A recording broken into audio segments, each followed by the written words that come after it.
indeed can take the series, or if Ninjas in Pajamas is going to pop off on their Sand King. Yeah, that's a lot of shit talking of a Sand King for two people within burrow striking distance. Yeah, come on. He's not that bad. Yeah, not that bad? I don't think so. Do you? Good enough to win this game? I think so. I think he can pop off. All right, all right. Big epicenters, does a lot of damage. You got that level 10 talent, making it a little bit less shit. That's pretty good.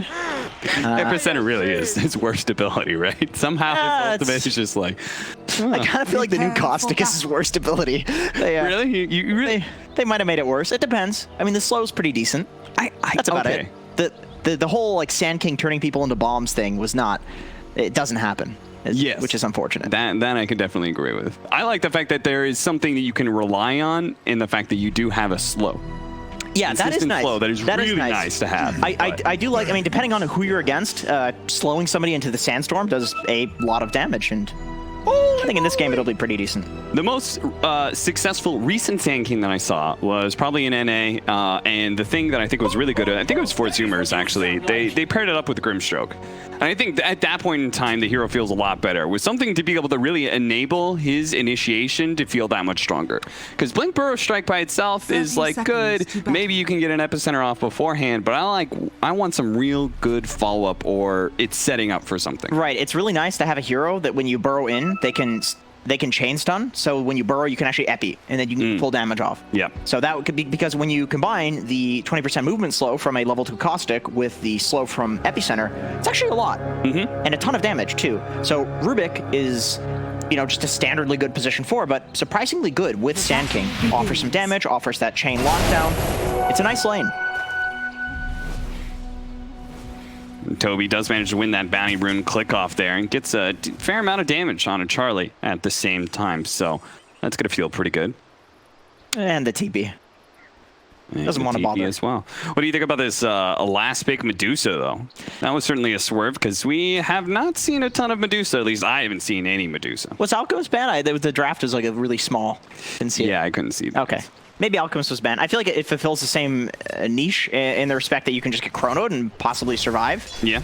But I don't think it's as good as an Alch. I don't think you're going to farm as fast as an Alchemist does, and I don't know if you're going to have the same effective HP that an Alch does. So yeah, you're also not going to threaten a Faceless Void solo like an Alchemist does. Yep. But when you go for Fire Spirits, you do leave yourself a little bit exposed, and well, not Team Spirit, but Ninjas in Pajamas, they take advantage of that with Misha getting the first blood. Just right-click him to death. Yeah, Phoenix is one of the weakest heroes at level 1, with those Fire Spirits down especially.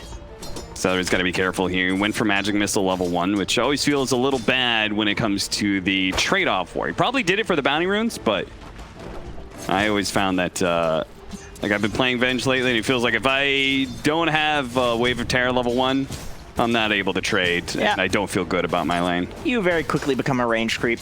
No mana.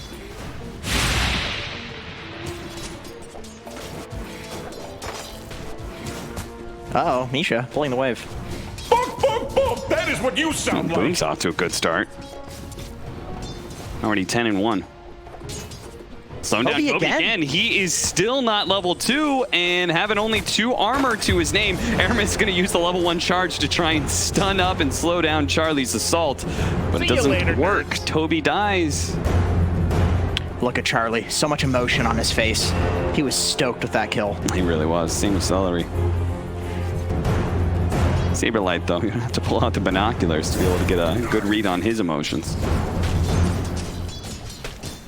Yeah, same with Shad. Don't know what's going on with him. I mean, he's playing Medusa, so he probably doesn't feel anything. I don't see why else you would play this hero.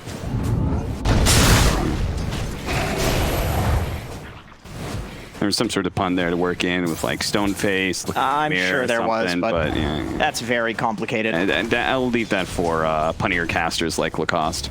Yeah. Not that way. He can't do that. He can make a pun. Hey, he's absolutely. And apparently hates Sand King a lot. Why? What was that? What is going on? Poor Toby, he can't get level 2 every single time. He shows up the lane again and they immediately run at him. How is it that there haven't been enough creeps to die with him in experience range for him to be level 2 by now, 3 minutes in? You know what? Low key, Aramis is like totally stoked about this. Yeah. He's so happy. Yeah, baby, I'm level 3. Yeah, he had a fun game last time, so. Look at me. He still didn't go. I was like, surely there was like 3 melee creeps that died with him in range. He finally does get it. Now he's level 2. So Icarus dive, they won't be able to pressure him, or at least get kills as easily. Celery's going to go down here at the bottom. Shad will get a lot of damage, and bouncing Mystic Snake on a Saberlight might just get him the kill. Burrow strike to the other side, but it's not good enough. Shot from Celery's, what do you call it? It's a Vengeful Spirit, that's what it is. Yeah. His Vengeful Spirit gets the kill. You know, nothing against the players in this game. Yeah. But let's just say, these Venge players, when they die and they become the illusion, they get off. Like they live for those moments. I don't know what it is. Yeah. It's like, all right, now it's time to play Dota. Like, come on. Like getting the kill right after he dies there. He's like, yes. Yeah. Kill me, see what happens. This is why we picked Venge. So a few patches ago when the Aghanim Scepter gave him the spirits and you could cast spells. Yeah. I was playing a lot of offlane Venge. I remember that patch. Yeah, and I was having so much fun, and people were asking me like, "Why are you playing this?" Kill me, please kill me. Exactly. I was like, the argument I made was that like, you know, playing Dota is fun, right? Yeah. And like the only downtime of Dota is when you die. Well, Eventual Spirit, there's no downtime. You know, I gotta say, that's a very offlane bias. You say the only downtime of Dota is when you die. Because you're just constantly running in and feeding. Yeah. So these other roles are like, but there's plenty of downtime. I'm sitting in trees all the time. Yeah, I'm like, characters are like, all the farming I'm time? hitting creeps. Like, I barely get to play. Like, nah, dog. Like, if I could just run in and die constantly, yes, that would be my dream. Misha, he's going to be in some trouble here. The charge coming out from Aramis should be enough to finish the job here. But if Charlie gets a bash or two, maybe Toby would die in return. But nope. That's not going to be the case here. And Charlie's okay with it. He'll get some solo experience while the support is away. But the bounty runes did spawn, so I think Viking are pretty happy with that. Tiny picks up his bounty. Fairly even at 5 minutes. Neither team really destroying the laning phase. Yeah, like mid's going a bit better for Boom, but at the same time, this Faceless Void, who's getting a little bit more CS and certainly far more kills out of that lane than the Medusa. I'm not super sold on the Medusa hero. Yeah, me neither. I feel like when you do get items and you're versus somebody with like an MKB diffusal, maybe even just MKB like other damage items, I don't even think you need the mana reduction items. Like, you can just kill her. What happened to Misha's webcam? I remember seeing Misha earlier on the webcam. I hope they go back to him. It's like he moved his webcam and now it's just on his shades or something. He might have like smashed his PC and then it moved and he hasn't put it back. Just died one too many times last game. Yeah. Let it all out. Yeah. I mean, it's a rage-inducing game, isn't it? And it certainly is, especially for 5 positions. Yeah, well, talking about running in and dying, that is just about the most Dota you get to play as a 5 role. Hey, well, for 5s, it's not even running in, you just die. Oh yeah, that's true. Dying all the time. Anything At least with offlaner, it's a choice. Yes, exactly. That's what we tell ourselves. Is Boom ready to run around, start trying to kill some things? It looks like he is. Yeah. The Siege Wagon's still up.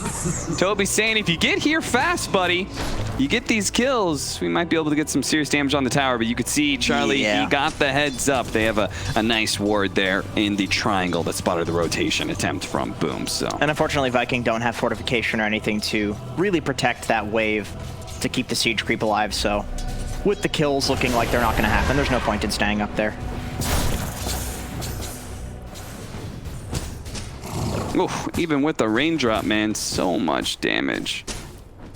This is one selling point of Medusa. If you run her in the safe lane, she is quite good against a lot of these melee strength offlaners. It is very annoying dealing with that Mystic Snake. Yeah, how do you possibly approach the creep wave? You know it's going to be doing an abnormal amount of damage. Oh, they actually get the kill on Celery here.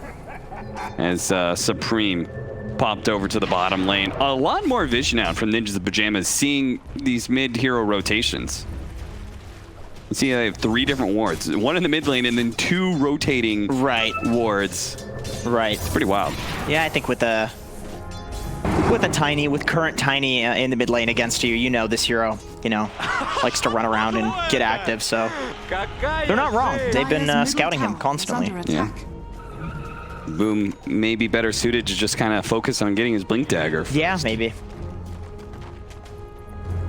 They've just kind of stood in the trees every time he rotates. Very unfortunate.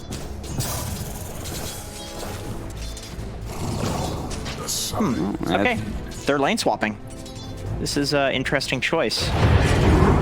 It makes sense in a way, though, right? Like, Shad's now going to be closer positioned to play off of neutral cubes. As long as he isn't actually threatened, and they'll be saved here by Aramis. They're going to commit, though. Supreme still really wants this kill. Nice dissimulate, though. Right as Boom pops out of the trees, he pops the dissimulate and gets away from that avalanche before it hits him. Again, NiP with the big rotation to the mid lane at 8 to 9 minutes every single time. Usually we see Charlie come to this. And, you know, once again, they've relatively similar heroes just because that's kind of what the meta is for these roles. You know, you have this tempo controller mid laner, you have this stunning team fighting guy off lane, and then they have the Void with Chrono. So they make the same move, but it's hard to rotate into 5 heroes, 4 heroes. Support fight! It's not going to be a support fight for long. At first, Aramis shows up, and then Supreme is going to tip the tables a bit and try and finish off this kill on the Vengeful Spirit. Nice dodge of the Dissimulate, and Supreme's quickly going to get out of here because he's actually out of mana. Rubik's going to be tossed up in the air by Boom and finish off. Saberlight managed to get the Bro Strike on through to Shad, but Supreme still lacking in the mana, couldn't really follow that up, and he may have stuck around a bit too long. Boom was closing that gap, but his phase boots. Okay, there's Charlie. Movement speed wore out. I find it so interesting that they consistently do this. Yeah. Like, there is some discussion that they're having where they think that this is just like a broken thing to do right now. Like, at this timing, there's nothing that anybody can do, and you show up with these teamfight ultimates. And that is very different this game. This is one of the upsides of Medusa, right? She's one of the best heroes to defend against these sort of situations. Yeah, right? definitely. She just sits back and... Ooh, Saberlight right in the trees. And an epicenter, but Aramis does manage to hit the charge before the epicenter completes. If he had done that a second earlier, then it could have been a super sick play.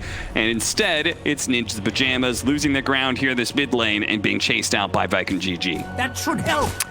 Not as easy as a Pangolier to just run in and get that ultimate off, that big team fight ultimate. And that's one difference between these two heroes. Like, I see exactly what they're going for. You know, we've talked about it quite a bit now. But Epicenter, channeled ability, unfortunately. And they also don't have the, like, 2 times they had a ranged mid laner that can pump damage very easily in the Chronosphere. They had Quap and then they had Lina, right? Yeah. So it's like everything is just a worse version. True. What they did in Game 2 and Game 3. Right. Game 1 and Game 2. Right. So I think the Chrono's a lot less of a threat, basically. Yeah. Right now, which is why Viking are so easily able to defend that tower. In which case, it does make me a little bit concerned because I feel like Viking GG, they did make adaptations, right? By picking the Medusa, they countered what Ninja's Pajamas was doing very successfully early on. And Ninja's Pajamas, they have a worse version of it, but they're still trying to go for it anyway. Right. And we saw it get stymied, and that's going to have some complications for them, I imagine. Yeah, it's kind of the fact that this has worked out 2 games in a row. And of course, they lost the second game, but it still worked out for them. They're used to playing under this circumstance. Oh, Saberlight with the stun.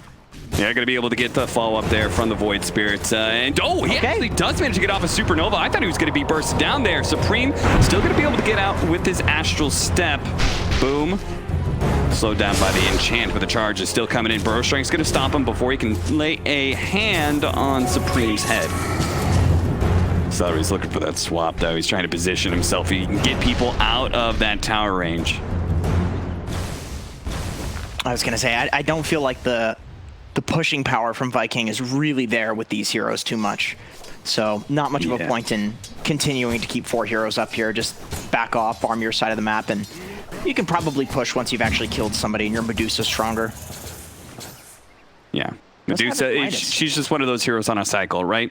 Pushing the mid lane with the Mystic Snake, rotate into a neutral camp, rotate. If you get strong enough, you're able to do 2 or 3 neutral camps where you have to return back to the mid lane to farm a camp again. Right, it's like your way of not being totally useless in the game is basically shoving out a lane that's relatively safe, like the mid lane, or some lane protected by your team, and then you jungle. But you'd be useful first after you, or before you jungle. And he did go for the hand of Midas. Yep, yep. So, nice hero to get the Midas on. The attack speed does help with farming, and obviously so does the farming active. Yeah, in the later game levels, like the level 20. Oh yeah. Medusa, very impactful. Yes, 100%. See if they can still catch Celery here. No. Thank goodness that Mystic Snake doesn't steal mana anymore. That was always so annoying as some offlane The sand level king. 15 talent, too. Oh, That come was on. just the worst thing in the world. Come on. Middle tower is under Just attack. awful.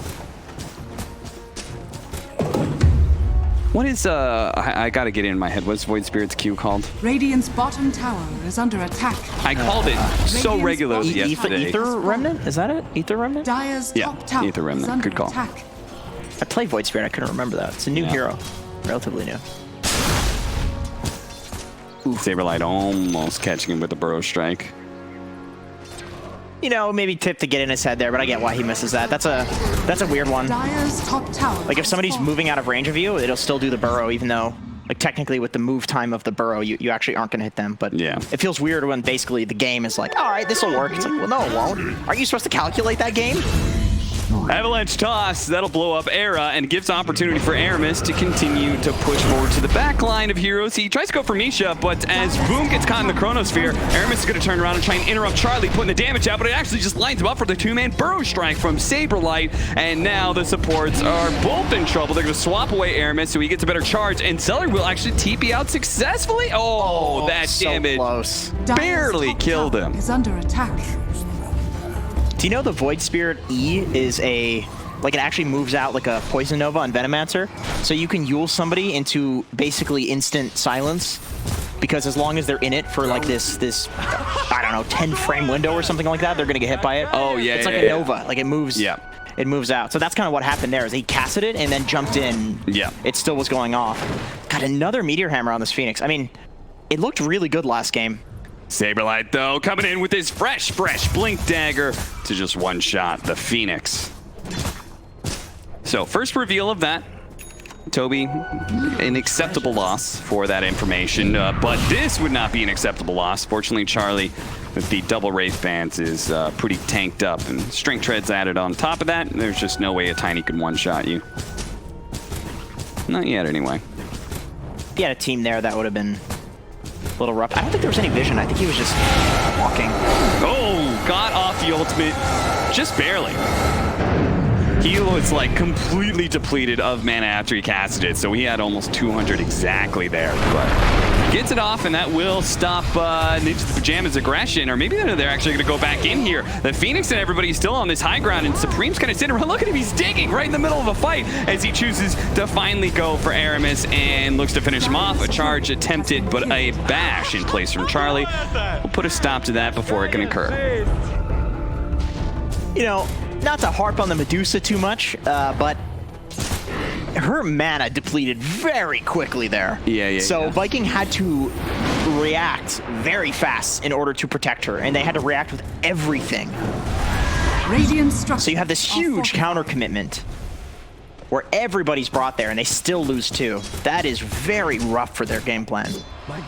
At the same time, as long as they keep their mid tower up, it feels like it's still kind of okay, right? Yeah. As long as they hold this ground, Medusa will continue to be able to farm and feel strong. Yeah, protect her triangle, protect her ancients. This hero became, you know, somewhat viable again. Number one. Oh, okay, Saberlight. And this is why Ninja the Pajamas, they immediately went for the smoke and are looking for another opportunity to claim the life. But Viking GG, they're all centered around this mid lane. They have understood the pattern that Ninja the Pajamas has presented, which is they are all in on trying to get this mid tier 1 tower as early as possible. A toss forward, but there's still another astral step from Supreme, so he's going to be good. And if you successfully defend that kind of aggression, what ends up happening is taking a mid tower yourself is rather easy, and we're going to see if that glyph can actually stop this. They're going to come back in with Charlie here, who has Chronosphere. Aramis, though, is able to charge away.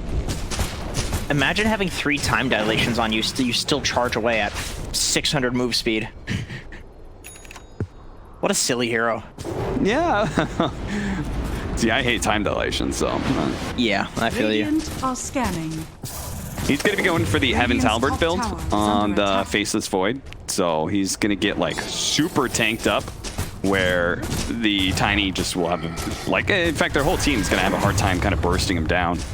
Because they do have this sort of limited set of damage they put out, right? Tiny, Yep, he's got yep. this combo he does. Same goes with the Spirit Breaker.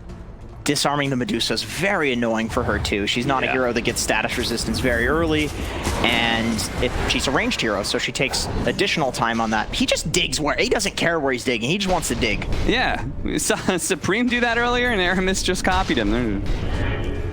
Get it off cooldown, man. Nice 2-mana avalanche. He'll hit the Enchantress for a bit, but Value raindrop. raindrops are so good versus a Tiny. And seeing all those heroes, they see an opportunity to jump onto the mid lane, but Shad did manage to get off his ultimate, and Saberlight can't turn around to catch up because of the Stone Gaze, so he's just burned out. Oh, inside of the sentry, Supreme, he actually gets bashed up there right as he was looking to dissimulate to the other side. He waits for the Spirit Breaker to attempt his ultimate, and it dissimulates up to the high ground. They have the vision of him, but they couldn't get the so charge fast close. enough. I feel like that was deja vu. We saw the exact same thing with Saberlight. Yeah, I feel like there was definitely a moment where Toby was giving vision and Spirit Breaker could have ulted. And maybe. It was tight. It's weird around tree lines and high grounds. You know, it can get really weird. Man. Look at the difference, though. What a clear playstyle difference. Granted, you have a Medusa. Of course, you're going to be stacking a lot, but Ninjas of Pajamas have been showing the same playstyle this entire series, right? They don't sit around stacking camps. They run at you. I think in most of the games, too, the pressure's on them to end the game early. It's Io Gyro, then you have an Alchemist, now you have a Medusa, so Yeah. it makes sense they're not stacking too much, and they're the ones that are, you know, taking enemy stacks and so forth. Okay, not going to walk into Roche. We don't have the damage for it. Looking for the Medusa in the triangle. She's not there, though. And if she's not there, they can get this bounty rune. They're trying to bait it. They're going to bait it out, waiting for Dude, somebody Aramis to come along. Has been killed. Instead, okay, they do actually That's get a good through. kill. He walks up to try and get that bounty rune, is indeed baited. Caught, the courier goes down for the Medusa as well, and Supreme still looking for another here. Nice dissimulate dodge. The magic missile catches Toby enough. The swap back, though, gives Toby an opportunity, but they're going to Chronosphere to seal the deal. Make sure there's no Supernova. That Chronosphere caught Supreme as well. Got Supreme a little bit low. Saberlight is quite low as well. The Medusa could almost finish them all off if he just had the vision to be able to do so, but now they're just playing an in-and-out game. Guerrilla War for it. Inside of the trees, Saberlight hits him with a Burrow Strike, blinks away before any damage comes his way, and Charlie, with no disables out on the field, is pretty fearless in just tackling Shad where he can. He's got the time walk to be able to undo whatever limited damage the Medusa can put out, and they just wiped Viking GG behind their own tier 2. Man, another one of those. Dire's top tower. Oh, all keeping top. Whoa, they all wanted to get away from Boom, Under attack. and he blinked in just a tad too late. So much happening all at once there.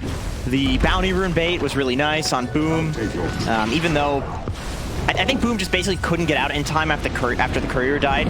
So he's probably the second most important hero to pick off, and then next to the Medusa. But then after watching that fight, it kind of feels like maybe he's the most important hero to pick off because he's kind of controlling everything in the game. It's like you want the Medusa because she's worth more gold and she's the win condition. But is she the win condition right now? Like, is she the one currently winning the game? I don't think so. I think that's Boom. Yeah. So killing him, then they choose to dive even further instead of just getting the mid tower. That's a tough decision to make. Yeah, Boom seemingly, like, he represents both the damage and the control. Saberlight goes in and almost immediately dies, and they get the Supernova off. So that is game over for Ninjas Pajamas. They're going to get out of this team fight as best as possible. A buyback coming out from Saberlight is actually going to halt this aggression here. Charlie tries to go back in with the time walk and time dilation to be able to slow Viking GG down. Maybe they have caught somebody here. It's going to be Toby. He loses the Phoenix's life. Charlie's trying to get back out of here, though. They don't want to overly commit themselves against this Tiny. They just want to play a back and forth game now with telekinesis onto the Tiny. Can they commit to him? Oh no, a Burrow Strike miss, and Boom turns around and gets off the avalanche that gets the kill onto 2. Boom, though, still being wailed on by Charlie. Dissimulate does manage to finish him, and Charlie now with a lot of his damage gone. Well, he's got to get away as Boom actually bobbed back and TP'd in to catch Supreme, a mega kill streak. So that buyback is very value for Boom. About even. I mean, I think if you're Viking, you're happy. I believe they got the mid tower during that timing, right? So I think they're pretty happy with that. Of course, they got more kills as well, but Still about even. Saberlight buying back and dying is definitely... That's definitely rough. But then Boom has to buy back, and that's a mid laner. So if you can get him, I think it probably leads into Roche. I think that's the next play here. Look at that. Up and down, up and down. It is a roller coaster of a game 3. I love the halberd choice. I was concerned that maybe that he would lack damage for the Medusa, but they're just killing everybody else other than the Medusa, and then going for the Medusa afterwards. And he just mans up. He's going in and basically playing as a tank, which I think is really cool and a totally different take on Void than what we've been seeing in the last couple of games with him. Yeah, Ninjas of Pajamas as a whole seem to have a different idea on the Void, where, again, running at this mid lane with Chronosphere pretty much constantly. And have yet to be able to take it, but it looks like maybe this is finally going to be the push that succeeds. I don't know. The Medusa's here. Those fire spirits are making it damn annoying. So much wave clear. You always have to be careful the Tiny and the toss back. He's got an Invis rune. Can he actually get it off? And do they have any detection? He's going to try and get away the Sun Ray, heal, and they throw out the Chronosphere. That's going to be able to get the vision, but the swamp back, the Impetus, that's not going to be enough damage. Charlie, he now dove in too deep to try and pursue against, but he's so tanky, man. He survived through all that burst. The magic missile wasn't there. He time walks a bunch of the damage, and Saberlight here with the reprisal comes in with the epicenter. Burrow strike but misses all that damage, while Aramis charges right through them. Popping his W does allow him to shake off a lot of these disables. Saberlight trying to stun up Toby here, but the rest of the team is focused on Aramis. Now Supreme and Charlie both jump into the back line together to be able to take on Toby, deal with Celery. Shad, he's sitting there putting out damage, and it is enough to kill some of these supports, but the cores, they're just so tanky. In fact, they still have the Heaven's Halberd as well, which may have actually saved Misha's life, who's looking a bit low. Supreme topped off there. He does manage to hit the Aether Remnant. Boom, he's going to be targeted. Toss over, actually finishes Supreme. Boom, would have died otherwise, but he simultaneously got Charlie away from him while killing that Void Spirit with the Void. That high ground ward there, such value allowing him to do that. Void Spirit had the Orchid up. So I think if he can survive that, they probably turn that around, and they definitely kill Boom. And with just Medusa being alive, she might die to just getting kited afterwards. Yeah, I mean, they've been doing it every single time where Charlie is like, he's got 300 HP, and Medusa looks like she's got like maybe effective HP of like 800, 900, but it doesn't matter. Yeah. Between Evasion and Heaven's Halberd and Time Walk, Void can just man up on her solo. She did pick up that MKB during the last fight, though, so that definitely helps. I think that's a big reason that that fight went well for them. Charlie couldn't do what he was doing in the previous fights. Is this chain stun combo going to be enough? It certainly will. They don't even need Aramis's ultimate. Saberlight is really falling behind after that dieback and a few missed burrow strikes. This is one of those unfortunate games where he can't catch a break. And this happens. It's just Dota. Yeah, it's one of his favorite heroes, man. Back when he was first showing up, under attack. His Sand King was something a bit to be feared, but this has been, well, more lackluster performance. Panel's going to be really happy with that. Unless he wins. Unless he wins, then it's like, well, it was tactical. It's actually even worse, because a bad Sand King performance but wins anyway means it could have been that much more one-sided, right? Look, it's hard to determine a bad offlane performance, okay? True. It's like bad if you lose, good if you win. I think it's easier when you miss your abilities. Whoa, whoa, whoa. Okay, let's relax here. He's playing on ping. It's been rough. It's been rough. Yeah, how much ping? 20? 30? That sounds pretty good. Yeah. 16 to 20, Viking GG with a 4,000 net worth lead, and they do have a Medusa that is, well, it was ignored for the first 25 minutes of the game, but now it's actually becoming a real threat, and that has to be concerning for Ninjas of the Pajamas. The blink to the wrong direction. Yeah. The smoke breaks, you just blink forward, hoping you're going to catch somebody. And this is why, well, it helps to be able to smoke to some sort of vision you have down, but they just have no wards on the enemy side of the map. Very defensive vision up right now for Ninjas of Pajamas, probably because, in part, they've yet to take this damn mid tower. This mid tower. I'm so glad we mentioned the 8 to 9 minute play to the mid tower. And Yeah. okay, what happens if they don't get it? This is what happens. They spend 20 minutes trying to get it, and it doesn't work. Their game just stalls out. I feel like the Medusa's like the antithesis to what Ninjas in Pajamas want to be doing. Although, I do feel like NiP could possibly go for some play through the bot lane and then wrapping around on mid or something like that, because they are kind of letting Viking just sit behind the tower and push it out. Like, if you wrap around and force a fight on some tinier, you know, Fire Spirits guy standing there trying to push it out, well, it's not so easy to defend that tower anymore, is it? But they want to just face run at it because they've been doing it in the past 2 games and it's worked. Yeah. Radiant's bottom Oh, there's tower that beautiful is under webcam attack. of Misha right there. See that? Oh, there it is. He definitely slammed his camera. I mean, those are nice blinds. Very solid. Are you like a blind aficionado? I think those are probably like A or B tier. What about curtains? Are you good with those? Aramis charges through some heroes to try and disrupt to let the Phoenix live, and it looks like he just did it. So disruptive this Spirit Breaker is. Meanwhile, Misha shows up to the party and immediately bounces. He's like, wait a minute. Oh, the mid tower! Oh no, don't lose that! Mid-tower! Don't lose the mid tower! Charlie was like, no! I almost got it! So close. The Now, bane. this is the true test always of how much value team puts in their mid tower. When it becomes to a point where it's just like 1 or 2 shots, do you deny it? And the answer is from Viking GG. No. Dire's middle tower. Once a is fortification under coming attack. back up, it is nice to at least have 2 forts. Like, you know, you can just walk up, deny, and it's like, boom, second fort. I mean, that's the thing. They just use the glyph. Okay. To keep it alive. Radiant's Yeah. So middle you could tower deny is right under now, you just get a fresh glyph. Radiant's right? middle tower has fallen. And See, that's what happens if you leave it up like that. Sometimes a hero's just gonna come in a backdoor, or in this case, a creep. but you know, Dota players, they're absolute, they're extreme. Never deny the mid tower. This thing is the bane of NiP's existence. is under It's attack. lived a good life, but we're gonna let it live out its elderly years and you know, kind of pass away on its own, or get brutally murdered by a wildkin. It's like the retirement package for the tower of a nice service. Yeah, you know, a lot of retirees that get brutally murdered. I mean, I was thinking more like, you know, how like CSGO players, you know, like once they get a little bit washed up, there's now Valorant for them to turn to. That's exactly true, and I think League of Legends for Dota is a Jump forward to push back, but Charlie is so tanky with that Heaven's Halberd, and they overestimated their damage, it seems, as now they're going to get turned around on. Boom is losing his life, perhaps, as an impetus shot comes through, and Supreme chases after him with the Astral Step to make sure he goes down.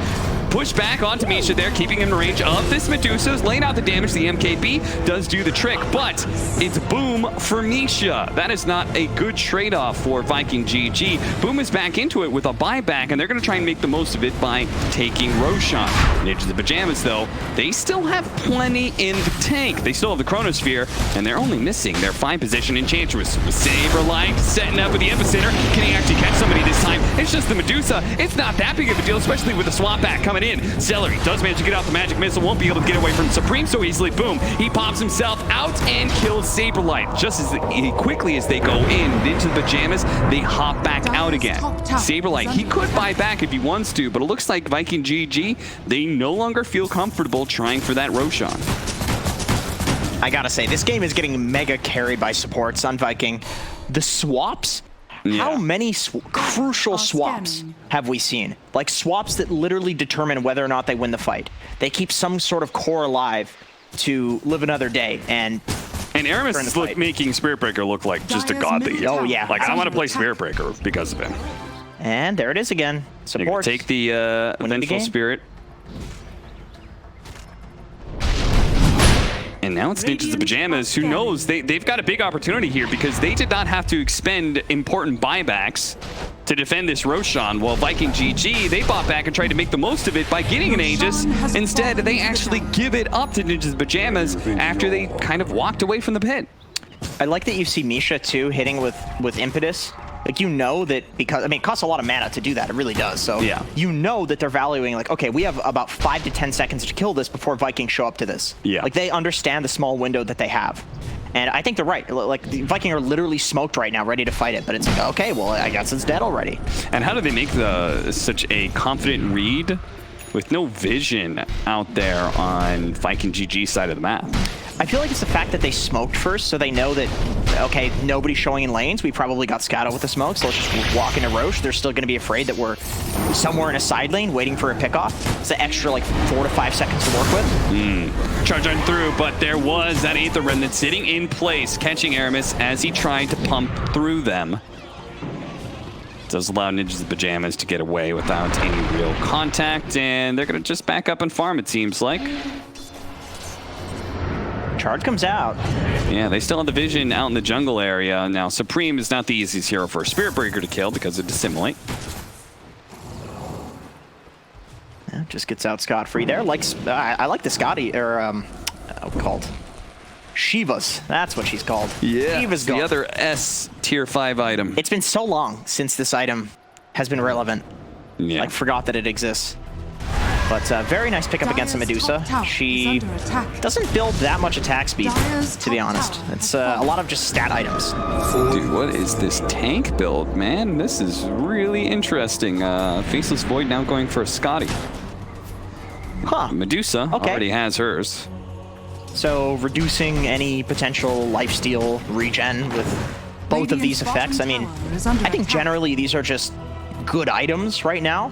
And that's just because, you know, you take items that were already pretty decent, that already did quite a few things, and you just add some other thing to it, it always becomes broken. I mean, that's exactly what happened with Silver Edge, and that's just a Dota-ism already, you know, at this point. You take a spell, you give it some other spell as a part of it, and it becomes a broken hero because you just have 5 spells instead of 4.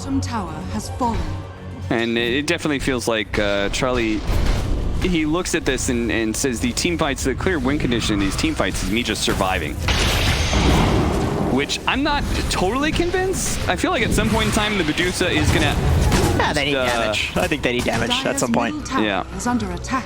At some point in time, you do have to address the Medusa and actually be able to go like, okay, we can disable her and threaten her, rather than just ignoring her, because eventually you can no longer ignore her. She pumps out too much damage.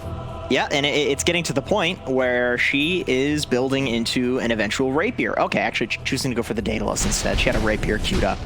But yeah, I feel like Shad, he doesn't really need to go too all in. It's true. It's true.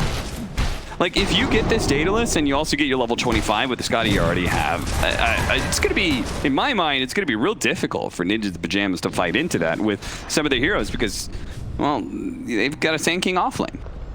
Right, and back to the Sand King, as always. At the very least, this Daedalus is going to give Medusa enough damage that you can no longer not have enough damage to deal with her. Like, you need to address her. When she's killing your entire team straight in their face, you have to kill her. You can't just ignore her. Okay, but what about 5 Heaven's Halberds? Okay, but then what happens after the Heaven's Halberds wear off? I guess you can chain them maybe. Yeah, cooldowns long enough. That's true. what Saberlight is saying right now. He's like, well, Charlie's got one. I can get one. That's true. He just sees his friend has something. He's like, I want one of those. So you're saying envy is Saberlight's cardinal sin? Yeah, I think so. That's why he took so many people's MMRs. He wanted it for himself. It is. He brutalized some kids in ranked, for sure. And Scotty is now complete for the Charlie Faceless Void. And straight goodness. Just straight up challenges the Medusa with the Heaven's Halberd. The swap back, though, is going to be able to keep the Medusa's distance. It does cost Celery's life. Oh, the Tiny actually raining in some damage, but Charlie, again, just keeps on time walking straight towards Shad. Fight me, he says. Somebody go for me. Somebody jump on me. He wants it. He wants all of the smoke. If he wasn't such an insanely good Void player, there's no way that he does this crazy stuff that he's doing. Like, it's insane to just jump into the base like that. But he has an Aegis. He knows that he can survive. Obviously, he has the Aegis. But still, you know, you're jumping into a Medusa at 40 minutes into the game. with no BKB. With no right? BKB. Right, so it's like, if he didn't completely understand how much damage Viking GG could put out, if he time walks in like that, he actually gets chain stun, dies or whatever, he comes back, he could just die again underneath tier 4s, and okay, you just threw our game. What are you doing? Yeah, I mean, if he dies the first time, he can definitely die the second time. I think the only big team fight ultimate that they have is the Phoenix ult, and I don't think that's not going to do too much to Charlie. But no, he knows. I mean, this is such an interesting take on the hero. I love to see this because I have no gut instinct for it. I haven't seen this before with Faceless Voids. It's not the typical build. So, learning from this one, as BSJ would say. Yeah, always learning. That's what we do here. Yeah. Well, some of us. Like learning Sand King's a good hero, for example. Man, he's pumping through some of that mana shield pretty quickly here. Initiation from Boom was actually immediately stopped by Sableye thanks to the high ground vision. As soon as he blinked in, he got stunned. Fortunately, there is the Medusa to be able to save the day with Stone Gaze, and he actually did manage to catch the Void on the left-hand side there. They're not going to go for him, though. He's like, they've got the second life. Who cares about him? Let's do to Ninjas in Pajamas what they've been doing enough. Ignore the Faceless Void and go for everybody else. Once the support heroes are gone, then we can focus on killing that Void, especially now that his Aegis is gone. Very nicely placed egg, and once again, Celery with the swaps out, saving his important core. We saw what happened when Boom died first in a team fight. It looks horrible if he doesn't have buyback. And so saving him is very important. And hitting the egg on the Faceless Void. Good lord, does that help? Yeah.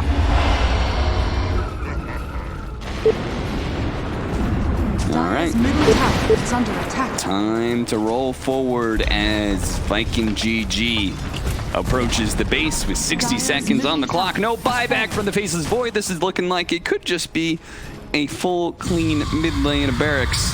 Dire's middle tower is under attack.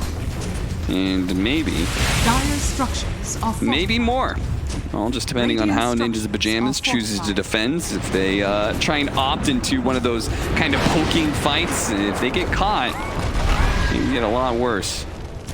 Or Viking GG, if they're ever going to lose their nerve. Look at that range with the Venge plus the Dire's middle tower has fallen. Dragon Lance. They're going to try and slow down this Medusa here, see if they can poke her enough that she's forced to back away from all these barracks. The swap in, that wasn't on a Medusa. That was a swap back on Supreme, I think, which he immediately astral stepped back in. I think that was supposed to be a combo there.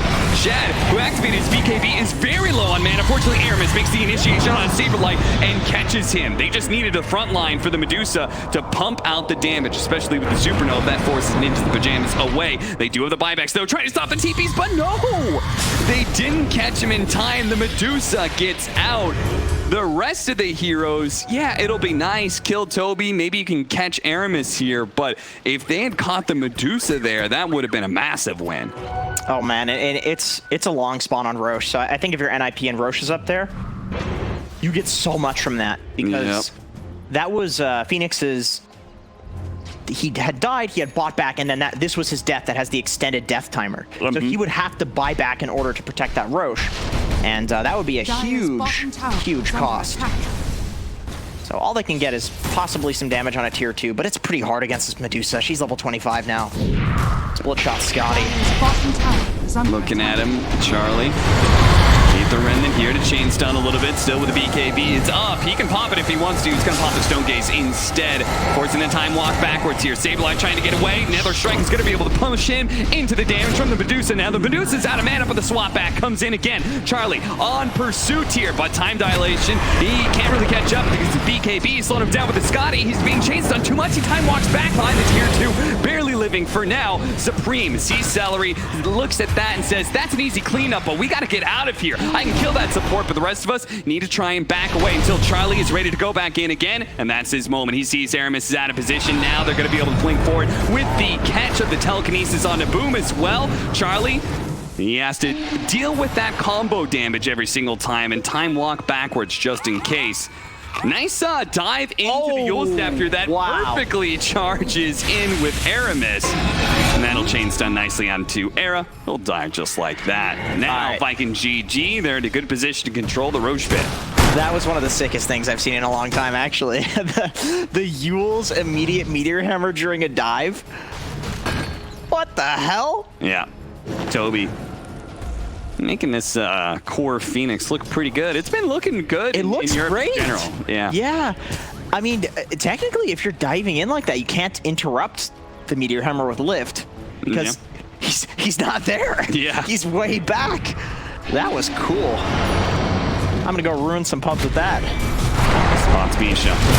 It should be very dead Enchantress unless the Force Staff's Nether Strike is going to keep in range of the Medusa once again. But Evan Talbert is actually maybe the same Grace. Boom! In some trouble. Has the Orchid on him, but because of the Stone Gaze, they have to back away. They could not commit any further, even though Boom looks so low. Still, though, they've blown everything. They've used Stone Gaze. They've used Supernova. This is go time for Ninjas the Pajamas. If they can just fight through this damn Medusa, but she's pumping out so much damage. And a second Supernova coming out with the refresher from the Phoenix. And that spoils the fight for Ninjas the Pajamas. They lose 2. And Viking GG, have they finally broken things up a little bit? They still have plenty of damage to worry about from Charlie and Supreme, but without the control of Saberlight, things become a lot harder. Dire's middle barracks We'll manage to get this mid lane of barracks before they back away. Roshan.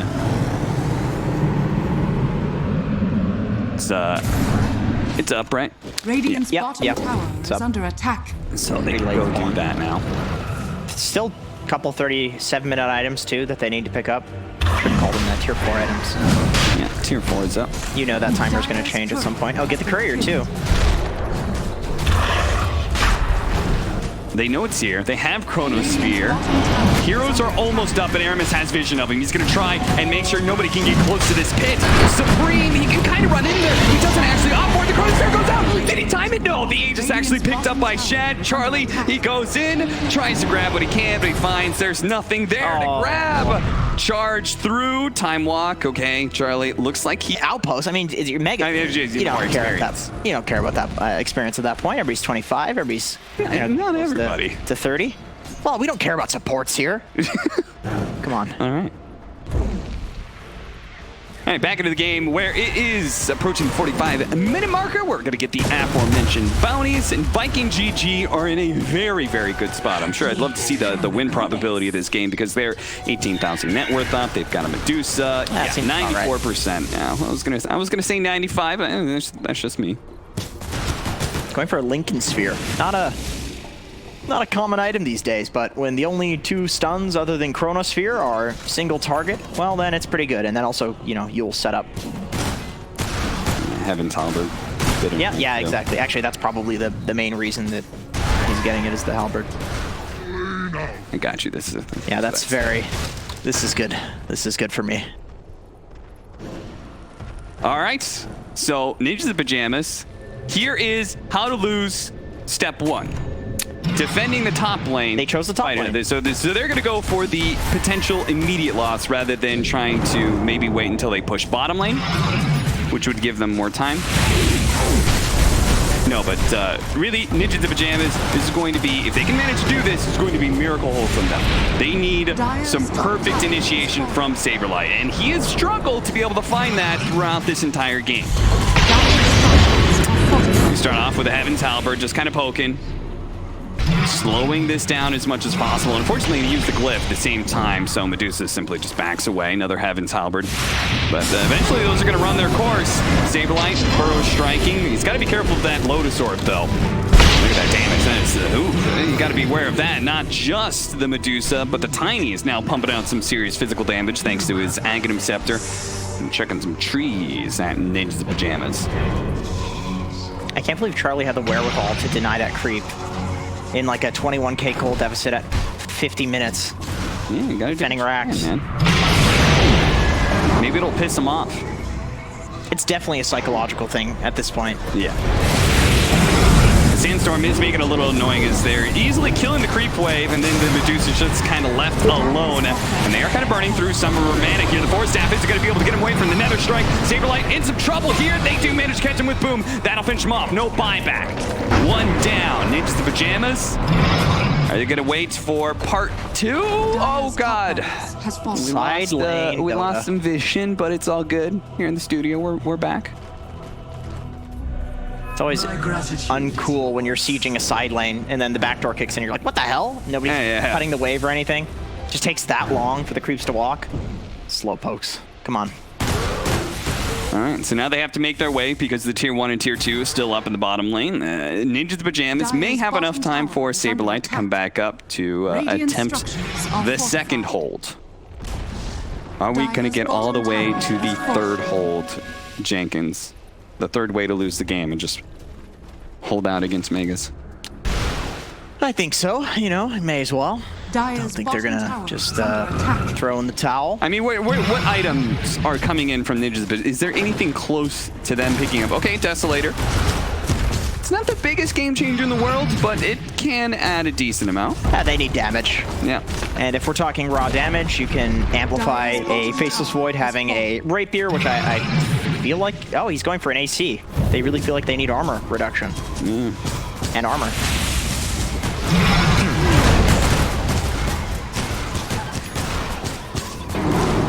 This is not working. The artillery coming in from Shad, all the way from downtown, just laying into this tier 3 tower, and Ninja's Pajamas are like, I don't even know how to get to him, let alone kill him.